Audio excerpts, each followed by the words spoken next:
السلام علیکم ورحمۃ اللہ وبرکاتہ۔ اعوذ باللہ من الشیطان الرجیم، بسم اللہ الرحمن الرحیم۔ وقولهم انا قتلنا المسیح عیسی ابن مریم رسول اللہ انا قتلنا المسیح عیسی ابن مریم رسول اللہ وما قتلوه وما صلبوه ولكن شبه لهم وَإِنَّ الَّذِينَ اخْتَلَفُوا فِيهِ لَفِي شَكٍّ مِّنْهُ مَا لَهُمْ بِهِ مِنْ عِلْمٍ إِلَّا اتِّبَاعَ الظَّنِّ وَمَا قَتَلُوهُ يَقِينًا بَلْ رَفَعَهُ اللَّهُ إِلَيْهِ وَكَانَ اللَّهُ عَزِيزًا حَكِيمًا۔ اور اللہ تبارک و تعالیٰ نے فرمایا، اللہ تبارک و تعالیٰ نے ان آیتوں کے اندر فرمایا کہ اور ان لوگوں کے اوپر ہم نے ان کے یہ کہنے کی وجہ سے بھی لعنت کی کہ ان لوگوں نے کہا کہ ہم نے مسیح جو مریم کے بیٹے عیسیٰ ہیں، جو اللہ کے رسول ہیں، ان کو ہم نے قتل کیا۔ حالانکہ ان لوگوں نے نہ تو سیدنا عیسیٰ کو قتل کیا اور نہ ہی ان کو سولی دی، لیکن ان کو شبہ میں ڈال دیا گیا۔ اور بے شک وہ لوگ جو عیسیٰ کے بارے میں اختلاف کرتے ہیں وہ شک و شبہ میں ہیں، اور ان کے پاس مطلق علم نہیں ہے سوائے ظن و گمان کی پیروی کے، اور یقیناً انہوں نے عیسیٰ کو قتل نہیں کیا۔ بل رفعہ اللہ الیہ، بلکہ اللہ تبارک و تعالیٰ نے عیسیٰ کو اپنی طرف اٹھا لیا، اور اللہ تبارک و تعالیٰ وکان اللہ عزیزا حکیما، اور اللہ تبارک و تعالیٰ غالب حکمت والا ہے۔ معزز سامعین کرام، یہودیوں کے جو جرائم ہیں جن کی وجہ سے اللہ تبارک و تعالیٰ نے ان کے اوپر لعنت فرمائی، اور جن جرموں کی وجہ سے ہدایت کا رستہ تقریباً ان کے لیے بند ہو گیا، مسدود ہو گیا، انہی جرموں کو اللہ تبارک و تعالیٰ ان آیتوں کے اندر بیان فرما رہے ہیں۔ اللہ تبارک و تعالیٰ نے اس آیت کریمہ میں جو ابھی آپ کے سامنے سورۃ النساء آیت نمبر 157-158، سورۃ النساء آیت نمبر 157-158 جو تلاوت کی گئی اور جس کا ترجمہ بیان کیا گیا، ان آیتوں میں جو پہلی آیت آپ کے سامنے پڑھی گئی، اس میں اللہ تبارک و تعالیٰ نے فرمایا کہ ہم نے ان کے اوپر لعنت کی ان کے یہ کہنے کی وجہ سے۔ کیا کہنے کی وجہ سے؟ کہ انا قتلنا المسیح عیسی ابن مریم، مسیح جو مریم کے بیٹے عیسیٰ ہیں، جو اللہ کے رسول ہیں، ہم نے ان کو قتل کر دیا۔ ایک بات یاد رکھیے، یہودی لوگ سیدنا عیسیٰ علیہ السلام کو اللہ کا رسول حقارت اور مذاق میں کہا کرتے تھے، ان کا مذاق اڑاتے ہوئے کہ دیکھو یہ اللہ کا رسول ہے، ایسے مذاق اڑا کر کے کہا کرتے تھے۔ جیسا کہ اللہ کے رسول صلی اللہ علیہ وسلم کو مکہ کے لوگ مذاق اڑاتے ہوئے مجنون اور دیوانہ کہتے تھے، اور کہتے تھے کہ اے جس کے اوپر قرآن کریم نازل ہوا بے شک تو مجنون ہے، یعنی جو قرآن نازل ہوا جو بولتے تھے وہ مذاق میں بولتے تھے۔ تو اسی طرح سے سیدنا عیسیٰ علیہ السلام کو یہودی لوگ حقارت میں اور ان کا مذاق اڑاتے ہوئے ان کو اللہ کا رسول کہتے تھے۔ یہاں پر اس آیت کریمہ میں اللہ تبارک و تعالیٰ نے ان کے قول کو نقل کیا کہ ان لوگوں نے کہا کہ ہم نے مریم کے بیٹے عیسیٰ مسیح کو جو اللہ کا رسول ہے، ہم نے اس کو قتل کر دیا، اس کو فنش کر دیا۔ اللہ کے رسول سیدنا عیسیٰ علیہ السلام یقیناً اللہ کے رسول، اور اللہ تبارک و تعالیٰ نے ان کو نبی بنایا اور بہت سارے معجزات سے نوازا، جس کی وجہ سے یہودیوں نے اپنے دل کے اندر حسد اور جلن کو پایا۔ یہودیوں کی یہ فطرت کہ جن کو اللہ تبارک و تعالیٰ نوازتا وہ ان سے حسد کرتے تھے۔ محترم سامعین کرام، اس طرح کی بیماری اس امت کے اندر بھی پائی جاتی ہے، اور یقیناً حسد کی بیماری دوسرے کو تو جلاتی نہیں ہے، خود اسی انسان کو جلا دیتی ہے۔ تو سیدنا عیسیٰ علیہ السلام کو اللہ تبارک و تعالیٰ نے رسول بنایا اور ان کو بہت سارے معجزات سے نوازے، جس کی وجہ سے یہودیوں نے ان سے جلن کیا۔ اللہ تبارک و تعالیٰ نے سیدنا عیسیٰ علیہ السلام کو جو معجزات دیے ان کی ایک چھوٹی سی جھلک ہم آپ کے سامنے پیش کرتے ہیں۔ اللہ تبارک و تعالیٰ نے ان کو جو معجزہ دیا، اس میں سے ایک زبردست معجزہ یہ تھا کہ پیدائشی اندھے اور کوڑھی کو وہ اللہ تبارک و تعالیٰ کے حکم سے شفا دے دیتے تھے۔ کوڑھی کے ہاتھ، کوڑھی جہاں پر ہوتا تھا وہاں پر ایسے ہاتھ پھیرتے شفا یابی ہو جاتی۔ اندھا، پیدائشی اندھا، اس کے چہرے پر ہاتھ پھیرتے اور کہتے کہ اللہ کے حکم سے تو آنکھ والا ہو جا، وہ آنکھ والا ہو جایا کرتا تھا۔ مردے کو زندہ کر دیتے تھے اللہ کے حکم سے، مرا ہوا آدمی ہوتا تھا، اللہ کے حکم سے تو زندہ ہو جا، وہ اللہ کے حکم سے زندہ ہو جاتا تھا۔ مٹی کو مٹی کے پرندے بناتے تھے، مٹی کو گیلا کر کے اس کا پرندے کی شکل بناتے تھے، اس میں پھونکتے اور کہتے کہ اللہ کے حکم سے تو زندہ ہو کر کے اڑ جا، وہ زندہ ہو کر کے اڑنے لگتا تھا۔ اس کے علاوہ یہودی لوگ جو اپنے گھروں کے اندر سامان اسٹاک رکھتے تھے، کیا کیا سامان اندر اسٹاک کر کے رکھے ہوئے ہیں، اللہ تبارک و تعالیٰ نے ان کو یہ معجزہ دیا تھا کہ وہ بتا دیتے کہ فلاں کے گھر میں فلاں فلاں سامان ہے، فلاں کے گھر میں فلاں فلاں سامان ہے۔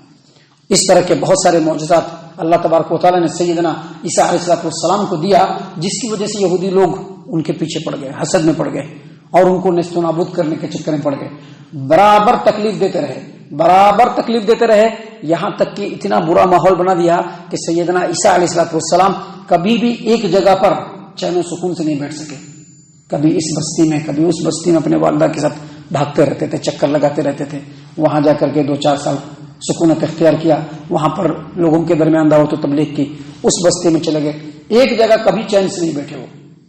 معزز سامعین کرام۔ اس کے باوجود ان لوگوں نے سیدنا عیسیٰ علیہ السلام کے پیچھے پڑنا نہیں چھوڑا، یہاں تک کہ دمشق کا ایک بادشاہ جو مشرک تھا اس کے پاس گئے اور سیدنا عیسیٰ علیہ السلام کی شکایت کی کہ دیکھیے آپ کی مملکت میں ایک آدمی ہے جو بیت المقدس کے اندر ہے اور وہ آپ کی رعایا کو خراب کر رہا ہے، لوگوں کو گمراہ کر رہا ہے، آپ کی رعایا کو خراب کر رہا ہے، لوگوں کو گمراہ کر رہا ہے۔ معزز سامعین کرام،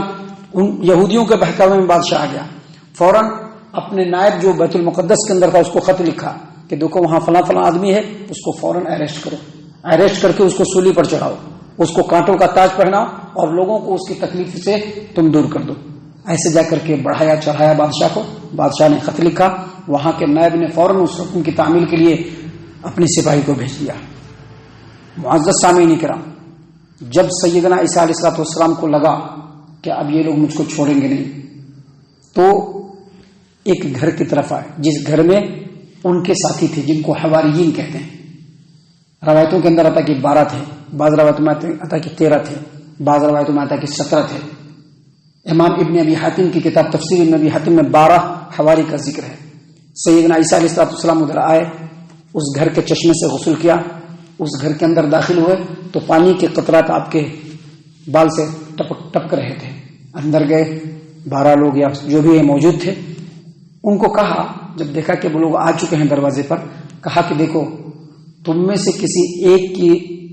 صورت میرے صورت جیسی بنائی جائے گی اللہ کی طرف سے، کون تیار ہے بولو؟ جو تیار ہوگا جنت میں وہ میرا ساتھی ہوگا۔ ان تمام میں سب سے چھوٹی عمر کا جو نوجوان تھا وہ تیار ہوا، کہا کہ میں تیار ہوں، کہا کہ بیٹھو، تم بہت کم عمر کے ہو، تم ابھی بیٹھو، تم مت اٹھو۔ پھر وہی بات دہرائی، پھر وہی نوجوان اٹھا، پھر تیسری بار دہرایا، پھر تیسری مرتبہ بھی وہی نوجوان اٹھا، تو کہا کہ تم ہی اسی لائق ہو۔ اس کے بعد جو ہے اللہ تبارک و تعالیٰ نے اس آدمی کے اوپر صورت ڈال دی سیدنا عیسیٰ علیہ السلام کی، اور گھر کے روشن دان کا جو اوپر کا ہے جو وہ کھل گیا، اور پھر سیدنا عیسیٰ علیہ السلام کے اوپر اونگ تاری ہوئی اور اللہ تبارک و تعالیٰ نے وہیں سے ان کو اٹھا لیا۔ جب اللہ تبارک و تعالیٰ نے ان کو کمپلیٹ اٹھا لیا، جیسا کہ اللہ تبارک و تعالیٰ نے قرآن کریم سورہ آل عمران آیت نمبر 55 کے اندر بیان فرمایا کہ اذ قال اللہ یا عیسیٰ انی متوفیک ورافعک الی، اے عیسیٰ میں تم کو کمپلیٹ لے لوں گا اور تم کو اپنی طرف اٹھا لوں گا۔ جب کمپلیٹ لے لوں گا کیا مطلب جسم کے ساتھ اٹھا لوں گا۔ سارے لوگوں کو تو جسم کے ساتھ نہیں اٹھایا، خالی روح اٹھایا جاتا ہے، کہا کہ کمپلیٹ تم کو لے لوں گا۔ متوفیکہ کا مطلب یہ ہے کہ اے عیسیٰ میں تم کو کمپلیٹ لے لوں گا، اپنی طرف اٹھا لوں گا میں تم کو۔ اللہ تبارک و تعالیٰ نے اٹھا لیا۔ اس کے بعد جو ہے یہ جو لوگ تھے، جو باقی جو ان کے ساتھی تھے، جب یہ لوگ آ گئے، یہودی لوگ اور یہ سپاہی لوگ جب آ گئے، جو اس کی فورس آ گئی، تو یہ لوگ باہر نکلے، تو جس کی صورت سیدنا عیسیٰ علیہ السلام کی طرف سے بنائی گئی تھی اس کو ان لوگوں نے اریسٹ کر لیا، اریسٹ کر کے رات کے وقت میں سولی پر چڑھا۔ یہ جمعہ کے دن کا تھا، جمعہ کا دن گزر کر کے یہ ہفتے کی رات تھی، عصر کے بعد کا وقت تھا، اس وقت اریسٹ ہوئے اور ہفتے کی رات میں سولی پر چڑھایا اور سر پہ کانٹوں کا تاج رکھ دیا، اور اس کے بعد ان لوگوں نے کہا کہ ہم نے مسیح کو قتل کر دیا۔ اور جو لوگ سیدنا عیسیٰ علیہ السلام کے ساتھ گھر میں تھے وہ لوگ تو نہیں مانے، لیکن باقی جو عیسائی تھے وہ بھی یہودیوں کے جھانسے میں آ گئے۔ اس کے بعد اللہ تبارک و تعالیٰ نے یہ قرآن کریم نازل فرمایا، محمد عربی صلی اللہ علیہ وسلم کو رسول بنا کر کے بھیجا، ان کے ساتھ سچی کتاب قرآن کریم جس کو کوئی مٹا نہیں سکتا ہے، اس کے ایک نقطے کو بھی لوگ ادھر ادھر نہیں کر سکتے ہیں، اس میں اللہ تبارک و تعالیٰ نے بالکل واضح طور پر کہا، اور اس کے اوپر تمام مسلمانوں کا یقین ہے۔ اللہ تبارک و تعالیٰ نے فرمایا وما قتلوا، عیسائیوں نے ان کو قتل نہیں، یہودیوں نے ان کو قتل نہیں کیا، وما صلبوا، اور سولی پر بھی نہیں چڑھایا، ولکن شبہ لہم، لیکن وہ لوگ شبہ میں ڈال دیے گئے۔ کیسے شبہ میں ڈال دیے گئے؟ کہ اللہ تبارک و تعالیٰ نے سیدنا عیسیٰ کو اٹھا لیا اور ایک آدمی کو ان کی شبیہ ان کے اوپر ڈال دی گئی، ولکن شبہ لہم، اور آگے مزید کہا کہ وَإِنَّ الَّذِينَ اخْتَلَفُوا فِيهِ لَفِي شَكٍّ مِّنْهُ، اور جو لوگ ان کے موت کے بارے میں اختلاف کرتے ہیں وہ شک و شبہ میں ہیں۔ جب سیدنا عیسیٰ علیہ السلام کو پر اٹھا لیا گیا تو یہودیوں نے ڈکلیئر کر دیا کہ ہم نے ان کو قتل کر دیا، لیکن عیسائیوں میں اختلاف ہو گیا۔ عیسائیوں میں سے بعض لوگوں نے کہا کہ یہ اللہ تھے، جب تک اللہ چاہا ہم میں رہے اور پھر اللہ اٹھ کے چلے گئے۔ ایک فرقے نے کہا اس فرقے کو یعقوبیہ فرقہ کہا جاتا تھا۔ ایک فرقے نے کہا کہ نہیں، اللہ کا بیٹا تھا وہ، جب تک ہمارے درمیان تھے وہ رہے اور پھر اللہ نے اپنے بیٹے کو اٹھا لیا۔ لیکن ایک فرقہ ایسا بھی تھا عیسائیوں کے اندر جنہوں نے کہا کہ نہیں، وہ اللہ کے بندے تھے، جب تک اللہ نے چاہا ہمارے درمیان رہے پھر اللہ نے ان کو اٹھا لیا۔ لیکن یہ فرقہ کمزور ہوا، دھیرے دھیرے اس فرقے کو لوگوں نے ختم کر دیا، اور اس کے بعد آج پوری عیسائیت دنیا اسی اختلاف میں پڑی ہوئی ہے۔ اللہ تبارک و تعالیٰ نے فرمایا وَإِنَّ الَّذِينَ اخْتَلَفُوا فِيهِ لَفِي شَكٍّ مِّنْهُ، بے شک جن لوگوں نے اختلاف کیا وہ شک و شبہ میں ہیں۔ اور کہا وَمَا لَهُم بِهِ مِنْ عِلْمٍ إِلَّا اتِّبَاعَ الظَّنِّ، جن لوگوں نے اختلاف کیا ان کے پاس کوئی علم نہیں ہے۔ علم اصل میں یہاں پر ہے جس میں اللہ نے کہہ دیا کلیئرلی کہ سیدنا عیسیٰ علیہ السلام کو قتل نہیں کیا گیا، ان کو سولی پر بھی نہیں چڑھایا گیا، بلکہ اللہ نے ان کو زندہ اٹھا لیا، زندہ و جاوید، اور پھر وہ قیامت کے قریب اتریں گے، اور پھر آگے اللہ تبارک و تعالیٰ نے کہا وما قتلوہ یقینا، اور یقینی طور پر ان لوگوں نے سیدنا عیسیٰ علیہ السلام کو قتل نہیں کیا، بل رفعہ اللہ الیہ، بلکہ اللہ تبارک و تعالیٰ نے ان کو اپنی طرف اٹھا لیا ہے، وکان اللہ عزیزا حکیما، اور اللہ تبارک و تعالیٰ غالب ہے، حکمت والا ہے۔ معزز سامعین کرام، آگے اگلی آیت کریمہ میں یہودی کے تعلق سے کچھ اور بھی باتیں ہیں جو اللہ نے بیان فرمائی ہے۔ اللہ تبارک و تعالیٰ نے بتلایا، اللہ تبارک و تعالیٰ سے دعا ہے کہ اللہ تبارک و تعالیٰ ہم تمام کو ان تمام باتوں کے اوپر خوب غور و فکر اور تدبر کرنے کے ساتھ ساتھ ان باتوں کے اوپر عمل کرنے کی بھی توفیق عنایت فرمائے، آمین۔ اللہ تعالیٰ ہم تمام کو صحیح معنوں میں پکا سچا مومن مسلمان بنائے، اللہ اور اس کے رسول صلی اللہ علیہ وسلم کی اطاعت و فرما برداری کرنے والا بنائے، صحابہ کرام رضی اللہ عنہم کے طریقے پر چلنے والا بنائے، جنت الفردوس میں جگہ عطا فرمائے۔ اے اللہ ہم تمام کو جہنم سے پناہ دے، اے رب العالمین ہم تمام کو جہنم سے پناہ دے، اے مالک الملک ہم تمام کو جہنم سے پناہ دے، آمین یا رب العالمین۔ وما علینا الا البلاغ المبین۔